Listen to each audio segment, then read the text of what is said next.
Labda ni ngumu sana kuelewa wa Tanzania na especially mashabiki wa mpira.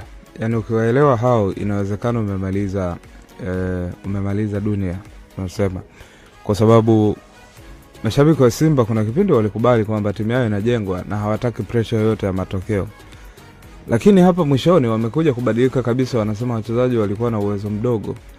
Na kufungwa na Young Africans kumeamsha mambo mengi ambayo yanaendelea sasa hivi mitandaoni. Kwenye kiwango ambacho unaweza kufikiri Simba hii haipo kwenye progress yoyote. Ni ukweli usiopingika kwamba Simba walikuwa na timu kubwa mpya. Na ukiwa unajenga timu kushinda pia sio dhambi. Kuna wakati unashinda, kuna wakati kwa sababu wachezaji wako si wapo kwenye trial and error.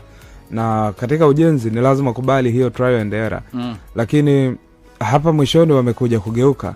Azifu walikuwa na malengo ya ubingwa, Azifu walikuwa na malengo ya kuhakikisha wanafika kwenye hizo finali na maeneo mengine. Mimi nilidhani kwenye progress ya Simba walikuwa kwenye njia sahihi sana msimu huu. Hata walipofika msimu uliopita kutoka kushika nafasi ya 3 mpaka kwenda kwenye nafasi ya 2 tena kwa kujua mpaka siku ya mwisho kama hawachukui ubingwa.